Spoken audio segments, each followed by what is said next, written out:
हमरा के सरकार से कोनो जगह पचरुखी बाजार में उपलब्ध करावल जाई तो हम अपना लागत से 4 से 5 लाख के लागत से बायो टॉयलेट के निर्माण करे के चाहतनी। हमार एगो सोच बा कि जौन भी कमाई हमार बा ओमे से कुछ % भी पब्लिक के होला।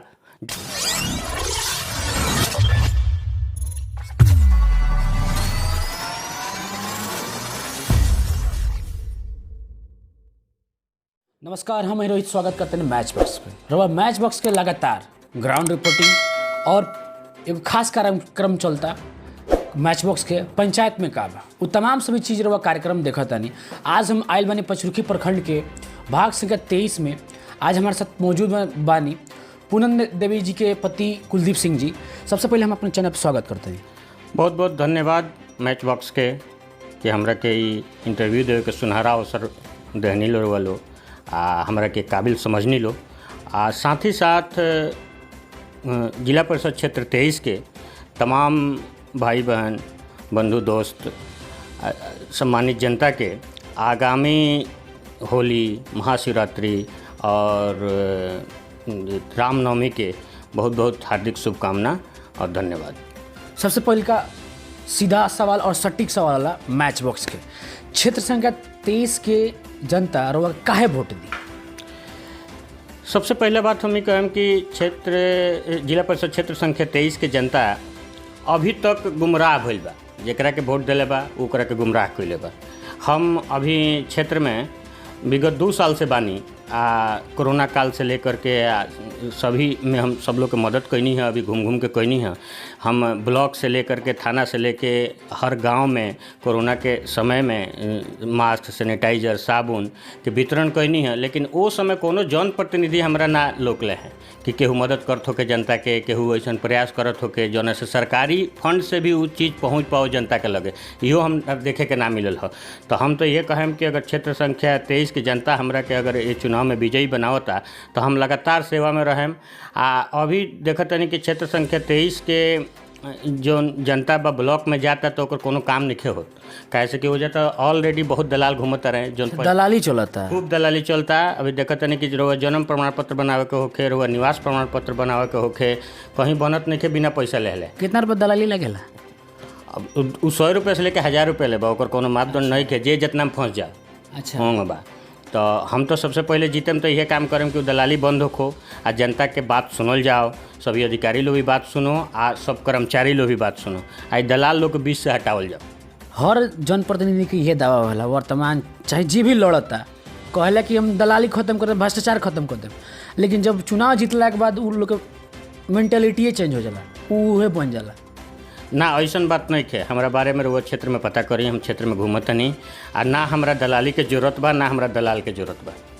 हमरा के महादेव की कृपा से सब कुछ मिलल बा। हम अगर जीतत नहीं तो अगर सरकार के 1-1 रुपया जनता के बीच जाई ओमें 1 रुपया के दलाली, 1 रुपया के कमीशन ना होई। कैसे कि हमरा ओकर जरूरत नहीं है। बहुत लोग बा कि वही से पैसा कमा के घर गाड़ी उनका खरीदे के बा। हमरा के सब कुछ बा पहले से, हमरा कुछ करे के नहीं के। सरकार के अगर पैसा आवता तो 1-1 रुपया जनता के बीच में जाई। सरकार के जौन भी योजना आई गांव के सबसे निम्न तबका तक जो लोग बा ओजा तक ये योजना पहुँची। ये हमारा सपना बा, ये हम क्षेत्र के जनता से कहे के चाहते हैं। कुलदीप जी, हम एगो चीज़ पूछे के चाहते हैं। वो कहते हैं कि योजना एक चीज़ पहुँची, लेकिन देखा जाला ना हर योजना में मोटहन दलाली चलेला। अभी तो वो कहते नहीं कि हम एक चीज़ पहुँचाएं, लेकिन जब पैसा आएला ना आँखें चौंधिया जाला। और चौंधियाला ना तो पहले अपने लोग विकास करे लगेला। तो का कुलदीप सिंह वही चीज़ करी है ना? कुलदीप सिंह ये चीज़ एकदम ना करें। ऐसे ना करें कि जौन लोग के अभी अपेक्षा बा कि हम चुनाव जीत जाएम तो हई कलम हऊ कलम, कुलदीप सिंह के लगे पहले से बा। तो अब ऐसे ज़्यादा कुलदीप सिंह की अपेक्षा भी नहीं है, आवश्यकता भी नहीं है। जितना उनका आवश्यकता बा उनका बा। अब जौन पैसा सरकार के आई वो सीधे जनता के लगे जाई। उनमें 1 रुपया ना चाहिए हमरा। हम खाली सेवा खातिर चुनाव जीते के चाहतनी। हम पहलहू से सेवा करतनी। ऐसा कोनो हम पहले से राजनीतिक बैकग्राउंड हमार नहीं रहल कि हमरा चुनाव लड़त होकस हमार पिताजी हमका साथे बानी, चाहे हमार कोनो ऐसा पहले से संभावना में ना रख चुनाव लड़े के। हम जब चुनाव के ऐलान ना कैले रहनी पिछला 2 साल से जनता के मदद करतनी। खाली सेवा भाव से करतनी। हमार एगो सोच बा कि जौन भी कमाई हमार बा ओमे से कुछ % भी पब्लिक के होला। जे हमरा से जुड़ल बा, जे गरीब तबका के बा, वो कुछ % हम एहू तरी दान करेनी। हमरा वो चुनाव से या राजनीति से कोनो बहुत मतलब ना रहे। तबो अगर मान ली रहुआ क्षेत्र में जाता नहीं तक नेता बन के जाता नहीं कि बेटा बन के जाता नहीं? ऑब्वियसली बेटा बन के जाता नहीं, नेता तो हम होइले नहीं, आजो नहीं खी। चुनाव तो हमार पत्नी लड़त रही, हम तो ऐसा हूँ नेता नहीं खी, हम तो जनता के सेवक बनी आ हमेशा रहें। आ चुनाव तो हमार पत्नी लड़त रही, नेता तो उबाड़ी, लेकिन अब जनता बनाई नेता तो बने ना, तो वह भी बेटी बड़ी। अच्छा, शुरुआत में तो सब केहू कहेला कि अभी हम सेवक बनी, लेकिन बाद में सेवक बनते बनते मेवा खाए लागेला लो। मेवा जब खाए लगल नु तो जनता के भुला जाला लो। है ना, हम कहे के चाहता नहीं कि मेवा के आवश्यकता नहीं है। जब पेट भरल रही तो ऊपर से ना खाएम जी, जब खूब पेट भरल रही तो रसगुल्लो दिन तो ठीक ना लगी। ऐसे ना लगी कि अब तो जगह नहीं है ना, पेट अब भर गई बा, अब जरूरत नहीं है। आ जौन पैसा सरकार से आई तो सीधे पब्लिक के बीच में जाए के बा। आ इहे लिए ना कि सरकारे से आई, हम तो अपना लगहूँ से तैयार बनी करे के। हम तो पिछलो एगो इंटरव्यू भई रहे हमार बिहार न्यूज़ 29 में, तो हम कहले रहनी कि अगर हमरा के सरकार से कोनो जगह पचरुखी बाजार में उपलब्ध करावल जाए तो हम अपना लागत से 4 से 5 लाख के लागत से बायो टॉयलेट के निर्माण करे के चाहतनी। ऐसे कि अभी तक सरकार के तरफ से आ ना ही कोनो जनप्रतिनिधि के तरफ से एगो पचरुखी बाजार में शौचालय के भी निर्माण नहीं के भइल, जौना से कौन हमार माई बहन जौन जाता लोग बाजार में वो लोग के सुविधा मिल सके।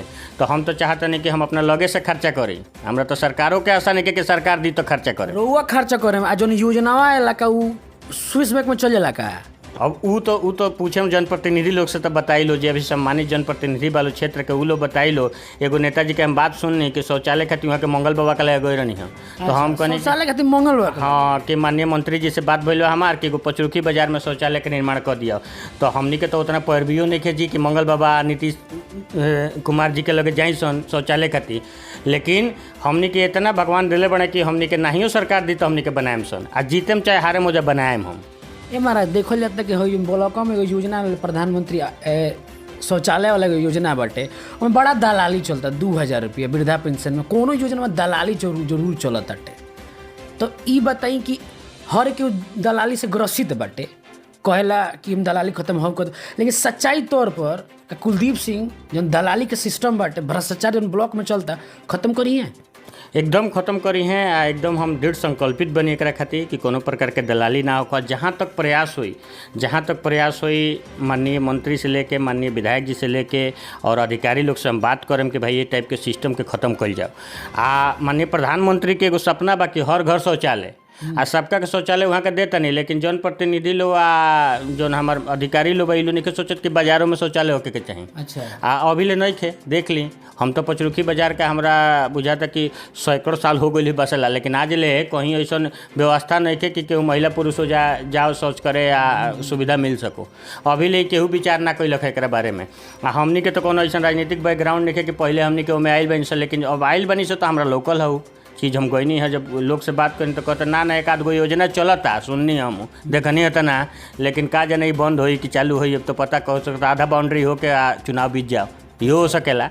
सुननी है कि एक आध गो बनता कहीं। अच्छा, जौन शौचालय बनल बा को इंची के बा, 2 इंची के बा, 3 इंची के बा? अभी तो हम अपना आँख से नहीं देखले कि सुननी है कि केहू माननीय बनवावता, लेकिन योजना तो अब आचार संहिता लागल हो नहीं बने के बनी। आ हो सकेला कि चुनावी योजना होके चुनाव के बाद बंद हो जाओ, ये हो सकेला। अच्छा, रो पंचायत में टूटी बा? और टोटी तो नहीं लोकत, पाइप लोकत जहाँ तहाँ कटल बा कुली। जल नल योजना के जो ड्रीम प्रोजेक्ट बा मुख्यमंत्री के, उनमें मैंने बड़ा अथी चलता है, बड़ा धांधली चलता है। वार्ड में देखो बड़ा कमीशन खोरी चलता है, कमीशन का टूटिए गायब हो जाता है। हाँ, वो टोटी लोग चुरा लेता। माननीय जो सदस्य बालो एक अब के बेमर भाई तो हम नहीं जानत बहुत, लेकिन हम देखत नहीं कि योजना माननीय नीतीश कुमार जी के ड्रीम प्रोजेक्ट बा, 7 निश्चय के योजना हो। और जहाँ तक हमार जानकारी बा कि योजना में कार्रवाई भी होता, जांच भी होता, लेकिन का जाने अभी के जेल गई तो नहीं पता चलत। लेकिन जाई लो सब है जो माननीय मुख्यमंत्री जी कहत नहीं, वही हिसाब से जाई लो सब है। आ दलालिए के चक्कर में नहीं, पैसा तो पहले खाता से निकाल के घरे दे दिलक लो, अब पाइप खेत बेच के तो लगाई लो ना, ये होता। कुल दलाल ने भाग जाता रहा। हाँ, तो पहले ही ले रख लो, सब पैसा ले रख लो, लेके अपन खर्चा कर लो, घर बना रख लो। और पाइप किने के बाद टोटी लगाओ के बाद तब तो खेत बेच के लगी ना। चलिए मुख्य सवाल पावा तनी कि अगर वह जीता तानी तो अपने क्षेत्र का कैसे विकास करें? अगर हम इस चुनाव में जीत हासिल करत तनी तो सबसे पहला तो हम काम करें स्वच्छता पर। सबसे पहला काम स्वच्छता पर ऐसे करें कि हम पहले ही कहनी रहो कि एगो बायो टॉयलेट के निर्माण करें, हर मुख्य बाजार पर हम चाहें कि एगो शौचालय के निर्माण होखो। ओकरा बाद हम काम करम शिक्षा पर, कैसे कि हमार जौन प्रत्याशी बड़ी, हमार जौन पत्नी बड़ी, वो उच्च शिक्षित महिला बड़ी, एमएड कइले बड़ी, ठीक न, उनको ध्यान बा शिक्षा के प्रति। हम चाहें कि कौनो लड़का ये क्षेत्र के अगर कोनो एग्ज़ाम पास कर जाता ओकरा के पढ़े कोनो असुविधा होता तो हम ओकरा के मदद करम, चाहे वो इंजीनियरिंग हो, चाहे वो मेडिकल हो, चाहे वो साधारण ग्रेजुएशन हो, पोस्ट ग्रेजुएशन हो, ओमे हम मदद करम, चाहे प्रशासनिक तौर से मदद होके, चाहे वो वित्तीय मदद होके, लेकिन हम मदद करम। शिक्षा, स्वास्थ्य, ओकरा बाद तीसरा मुद्दा होता स्वास्थ्य। स्वास्थ्य पर भी हमरा ध्यान ऐसे देवे के बा कि हम अभी पता कइनी है तो पीएससी में एगो एम्बुलेंस बा।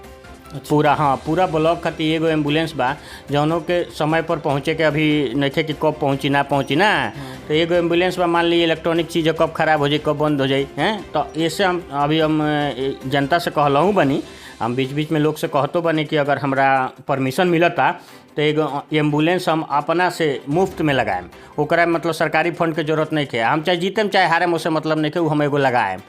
वो एकदम मुफ्त सुविधा रही हर गांव से प्राथमिक स्वास्थ्य केंद्र तक जनता के पहुँचावे खातिर। एगो हम सवाल पे दुराधा स्वास्थ्य विभाग में एगो लड़की के एक्सीडेंट भई रहे तो मुख्यमंत्री के कहनाम बाटे कि कोनो इमरजेंसी जाए खातिर, लड़की बड़ा सीरियस रहे, मरे के पोजीशन में रहे, तो ओकरा ओ जी के स्वास्थ्यकर्मी लोग कहत लोग 102 पर कॉल करी, परमिशन तो मिली तब हम भेजें। ई बताइए कैसन योजना बाटे कि लड़की मरती है 102 पर कॉल कर, परमिशन मिली तब लेके जाए? यही से ना हम कहते हैं कि हम सरकारी योजना पर डिपेंड ना रहे। हम एगो एम्बुलेंस अगर परमिशन देता, प्राथमिक स्वास्थ्य केंद्र के प्रभारी जे भी बा हमरा के परमिशन देता, तो हम एगो ऐसा एम्बुलेंस के सुविधा उपलब्ध करावे के चाहतनी जेमें नंबर लिखल रही ड्राइवर के, आ 24 आवर वही जे खड़ा रही, आ जे फोन करी ओकरा के फ्री में ले जाके प्राथमिक स्वास्थ्य केंद्र तक पहुँचाई। अब वो सरकार के तो जौन भी योजना बा ओकर नियम कानून बा वही हिसाब से चली, लेकिन हमनी में तो नियम कानून कोनो लागू होत नहीं थे। हमनी के तो अपना पैसा से कर टेंशन, ड्राइवर के तनख्वाह डीजल सब हमरा जेब से जाई ना। ओकरा से हमरा लालचो नहीं है कि सरकार एक फंड दी तब लगावे के बा, हमरा एंगे लगा देवे के बा एगो खाली जनता के सुविधा खातिर। वो जीतम चाहे हारम हमरा लगावे के बा। सब केहू मने वो बात कहता नहीं कि जनप्रतिनिधि जे भी बाटे सब केहू करे के चाहिए, लेकिन कुलदीप सिंह काहे ही करते रहे? कुलदीप सिंह ऐसे करे के चाहते रहे। कुलदीप सिंह के एगो लालसा बा जनता के सेवा, ठीक न, ये पहलहू से करता रहे आ अभियो करी हैं। आ राजनीति में रहिए तबो करी हैं, ना रहिए तबो करी हैं। जरूरी नहीं है कि हम लॉन्ग टाइम राजनीति करते रहे। हमारा बीच में ऐसा हम सेवा करते हैं समाज के आ करें आ पहलहू से करतनी, तो हमार लालसा बा जनता के सेवा। बाकी जनप्रतिनिधि के का लालसा बा तो हम नहीं जानत। चलिए अब वर्तमान में विकास के बात करतनी। वर्तमान में कितना रुपया विकास दिखता? वर्तमान में हमरा तो अभी कोनो ऐसा विकास नहीं थे लोग जौन अब माननीय मुख्यमंत्री के जौन योजना बा तो आवता, लेकिन धरातल तक नहीं थे पहुँचत। धरातल तक नहीं थे पहुँचत बिचौलिए लोग के कारण। जैसे कि एगो सड़क हमरा के यहाँ से अभी इन्हें गोपालपुर जाती है, कहिए से हम देखते नहीं कि बस डामर डाल के छोड़ल बा। हमरा तो 2-3 साल हो गई ना कि हाँ 2-3 साल हो गई ना कोनो माननीय जनप्रतिनिधि ओकरा बारे में जानकारी ले हुई है ना पूछले हुई हैं। एगो सड़क अभी बनल है सरौती से हमरा गाँव में आवे के, वो बन के खत्म हो गई यही साल में। यही साल बनल, यही साल खत्म हो गई। एक्सपायरी डेट खत्म? एक्सपायरी डेट खत्म हो गई। अब का जाने के बनैले बा ना बनैले बा। अब कोनो माननीय जनप्रतिनिधि तो सवाल नहीं उठैले अभी तक। अब हमनी के अगर जीतता निशन तो ये सब पर तो सुनवाई करम सब। बताई महाराज, रोड में दलाली, वृद्धा पेंशन में दलाली, इतना दलाली हद तक बढ़ गई बा। उहे तो बंद करे के बा। माननीय राजीव गांधी जी कहले रहनी बहुत पहले कि 1 रुपया भारत सरकार से छोड़ल जाला न तो 25 पैसा जनता के लगे पहुँचेला। जब दिल्ली से 1 रुपया वजह से डिस्पैच कर दिया कि 1 रुपया उनका के दे देवे के बा फलना के, तो उनमें से 25 पैसा पहुँचेला। 75 तो दिल्ली से आला पूरा होता तो खत्म हो जाला। जब स्टेज ओकर होई दिल्ली से आई पटना, पटना से सिवान, सिवान से पचरुखी सरौती होते जब आला पूरा आई तो 25 पैसा उनका भेटाए के बा। तो हाँ, तो माननीय प्रधानमंत्री जी के तो बड़ा अच्छा बा कि सबका खाता में वहाँ के पैसा भेज देते नहीं ना, तो पैसा खाता में मिली कि पहले है ना जमा करी तब ली है पैसा। खातों में से निकलता न तो उनमें दलाली चलता, उनमें कुछ % दे दो। हाँ, खातों में से खिंचा जाता। सुना नहीं है कि खातों में से खिंचा जाता। अब तो हम देखा नहीं है ना, लेकिन सुनता नहीं लोग आवता कहता कि खाता में जो ना होता कहते हैं लोग कि खाते हम ब्लॉक कर देम ना देम तो अगला बार जेबे ना करी किस्त। अच्छा चलिए, रोला को गाड़ी बा? हमरा लग गाड़ी बा 3 गो। कौन कौन? हमरा लग फॉर्च्यूनर बा, इनोवा बा, क्रेटा बा। बाप रे, इतना महंगा बा? इतना महंगा गाड़ी बहुत बा। तो मान ली जनप्रतिनिधि बनो तो एगो तो मर्सिडीज चाहिए। ना ओकर आवश्यकता नहीं है अभी, ओकर आवश्यकता नहीं है। अभी जितना बा हमरा बुझाता कि पर्याप्त बा। अच्छा हाँ पर्याप्त बा। इससे ज़्यादा लालसा नहीं है। ना बहुत बा लालसा। तो लालसा देखिए, आदमी के लालसा तो बहुत होला, हेलीकॉप्टर पर चढ़े के होला। लेकिन ऊ टाइप के लालसा नहीं है कि हमरा जनता के पैसा नोच खसोट के हमरा हेलीकॉप्टर पर चढ़ जाए के बा।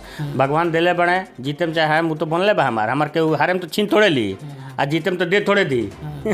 तो ओकर कोनो बात नहीं है, ऊ सब सुविधा बावे। कुछ लोग बाकी साइकिल से स्कॉर्पियो तक आ गए हमरा देखत। अच्छा। हाँ लेकिन अपने लगे पहले ही से बता हम का करें लेके। कहता लोग कि एथी बाटे साइकिल पर चढ़ा स्कॉर्पियो, ई के कैसे विकास होता महाराज?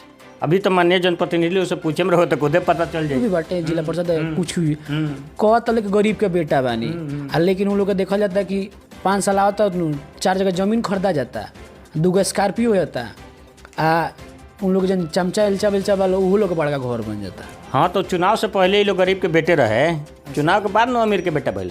अच्छा चुनाव के पहले तो गरीब के बेटा रहे लो, आ ओकर बाद जनता के जौन सब आइल पैसा तो ये लो अमीर के बेटा हो गए। अच्छा हाँ देखनी कि अभी हमारे साथ मौजूद रहनी क्षेत्र संख्या 23 के पूनम देवी के पति कुलदीप सिंह। कहता नहीं कि हमारा लगा गाड़ी बा, हमारा जरूरत नहीं है, हमारा जरूरी बा क्षेत्र के विकास, शिक्षा, स्वास्थ्य और जो भी जन क्षेत्र में कमी बाटे ऊपर हमारा मेन फोकस रही। काशी कि हम विकास करे आइल बानी, लूटे नहीं खिए। और जन लूट खसोच के हमारे क्षेत्र में जन चर्चा चलता तो ओकरा हम खत्म करब साफ तौर पर।